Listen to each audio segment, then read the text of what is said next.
Saudara, secara etika, media atau jurnalis memiliki peran untuk memastikan penyelenggaraan pemilu berjalan adil dan terbuka. Jurnalis merupakan salah satu pemangku kepentingan yang berperan vital dalam mewujudkan pemilu damai 2024. Iya, keberadaannya pun sangat dibutuhkan untuk menyampaikan kebenaran, yakni mengawal proses pemilu agar berjalan jujur dan adil. Hal ini sejalan dengan fungsi pers sebagai lembaga kontrol sosial.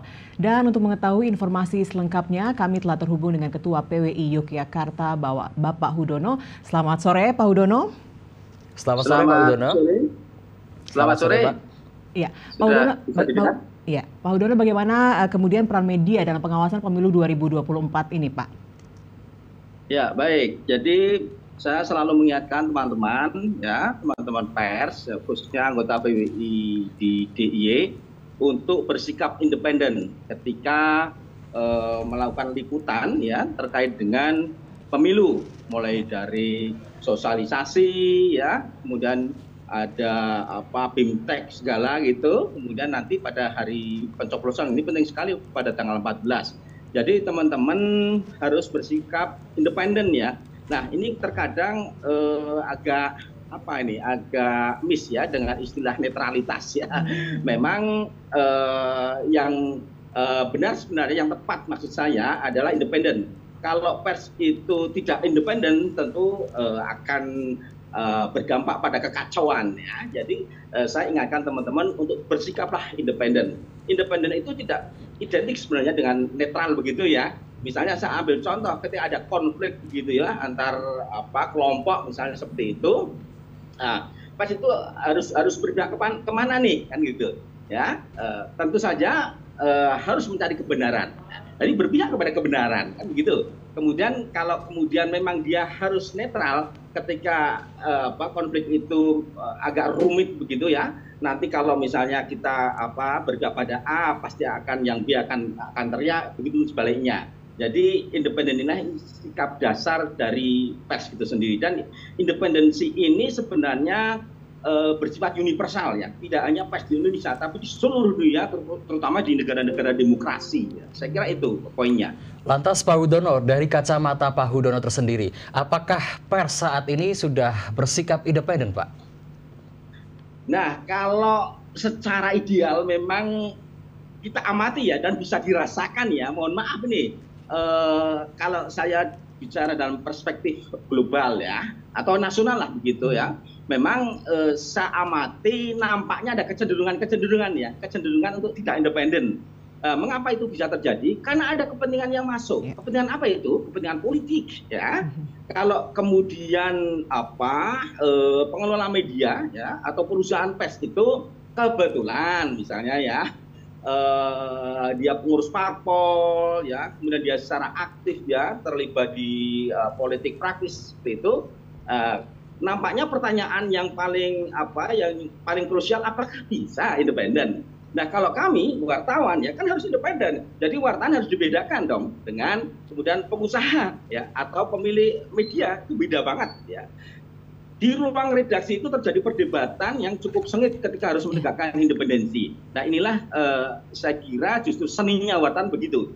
Dia harus tetap mempertahankan independensi. Bahkan ketika harus berseberangan dengan pemilik modal atau pemilik media gitu ya.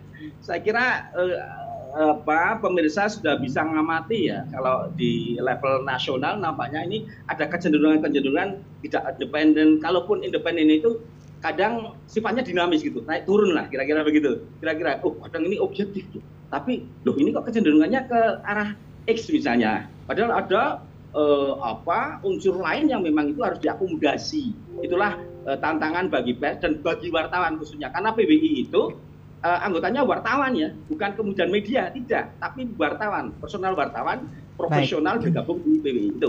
Lantas apakah ada penguatan-penguatan begitu yang dilakukan PWI kepada para pers-persnya untuk bisa lebih bijak dalam mengambil misalnya sikap saat mengalami dilematis pemberitaan dengan pemilik modal yang juga terkait dengan partai politik begitu? Ya, saya kira begini, jadi kita kan selalu mengadakan semacam pelatihan gitu ya. Pengertian bagaimana mengedukasi masyarakat, juga mengedukasi kita sendiri ya, atau di internal itu harus kuat. Bagaimana menegakkan kode etik ya saat menjalankan peliputan pemilu, misalnya seperti itu. Itu kode etik itu harus dipegang betul karena itu menjadi tuntunan ya, tuntunan moral bagi wartawan ya, bagaimana agar dia on the track, nggak boleh kemudian ada keberpihakan ya kepada partai tertentu misalnya, seperti itu, keberpihakan kepada partai tertentu, kepada caleg tertentu dan seterusnya. Inilah yang harus dijaga, bahwa kemudian ada pemilik modal atau mungkin lebih tepatnya pemilik media misalnya seperti itu, dia terlibat secara aktif gitu ya di politik praktis, jadi caleg dan seterusnya. Tentu saja kita harus menempatkan diri wartawan independen ya, bahwa itu nanti mungkin ada godaan, ada tantangan, itulah seninya menghadapi tantangan itu sehingga idealisme itu tetap terjaga. Saya kira itu. Baik Pak Hudono, sebetulnya seperti apa ketentuan ataupun kode etik dari seorang jurnalis terkait netralitas maupun independensi sendiri Pak, apalagi menjelang pemilu 2024 ini Pak? Ya baik, jadi kalau kita mengacu pada kode etik ya, yang kemudian disepakati oleh konstituen Dewan Pers, ya, tentu saja pers independen itu ya, dia memiliki keleluasaan, kebebasan ya untuk menentukan suara hati nuraninya, memenuhi suara hati nuraninya sendiri, tidak diintervensi oleh siapapun, termasuk pemilik modal, termasuk pemilik media. Dalam prakteknya memang nggak mudah ini, nggak sederhana itu. Sehingga di ruang redaksi atau newsroom itulah perdebatan itu harus digulirkan. Karena di situ mungkin akan ada titik temu ya antara pemodal, antara pemilih media dengan wartawannya. Mengapa itu wartawan penting di situ? Karena dia ujung tombak untuk menggerakkan lokomotif demokrasi. Dalam konteks pemilu, tentu saja wartawan itu ada di barisan terdepan, dia lokomotifnya, sehingga kalau kemudian informasinya tidak akurat, informasinya bias, ya, itu yang dirugikan bukan saja personal, tapi masyarakat atau publik. Ini yang harus dijaga oleh teman-teman pers lah, khususnya anggota PBI. Iya Pak, kemudian Bapak sendiri melihat apakah ada potensi kerawanan terhadap kinerja ataupun kerja pers begitu dalam pemilu 2024 ini begitu? Saya kira kalau kerawanan ya, karena kalau kita lihat peta ya, peta di DIY ini kan daerah rawan nih. Ya. Kita menggulirkan isu soal kerawanan pemilu di DIY misalnya seperti itu. Itu yang menggulirkan pers. Pers mainstream menyosialisasikan itu. Ya. Kemudian dengan pers itu sendiri mestinya juga harus introspeksi.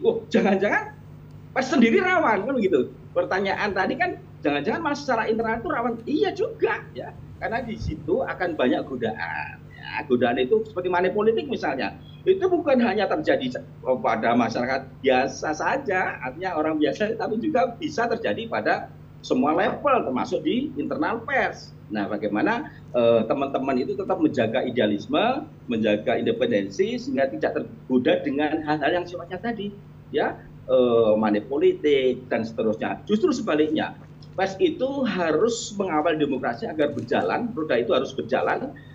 Kemudian mencegah ini penting banget. Jadi mencegah jangan sampai terjadi money politik.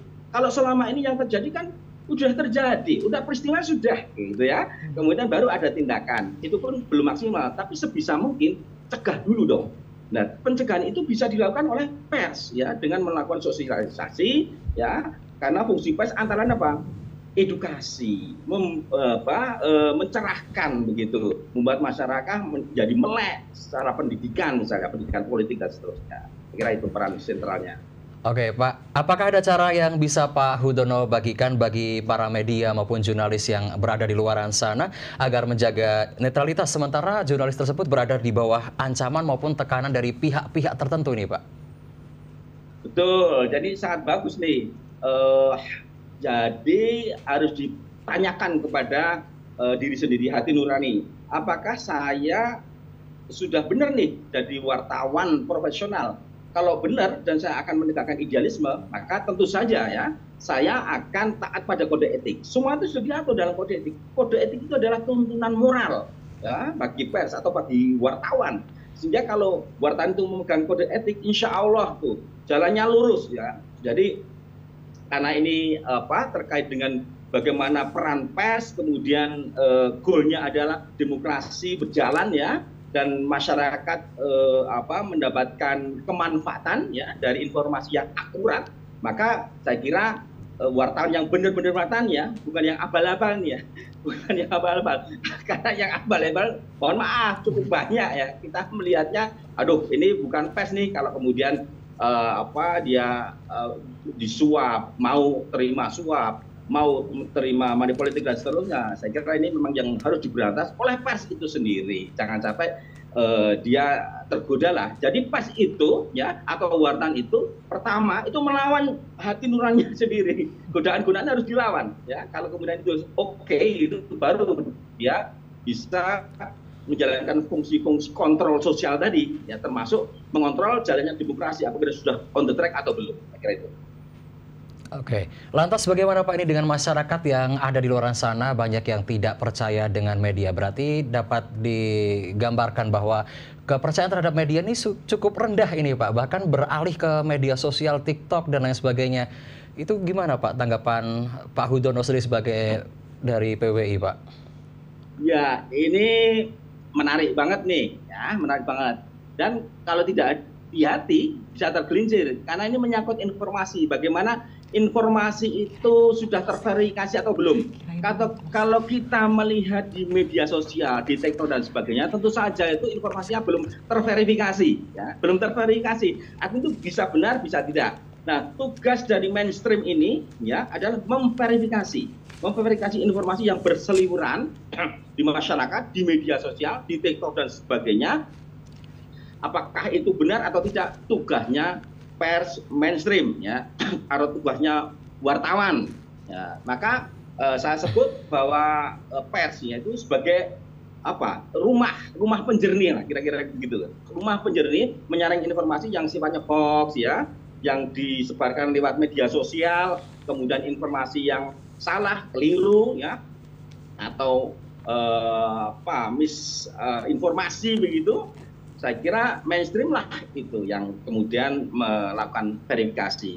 Kalau mainstream itu sudah gagal menjalankan fungsi verifikasi, itu baru bencana ya. Bencana mudah-mudahan tidak terjadi.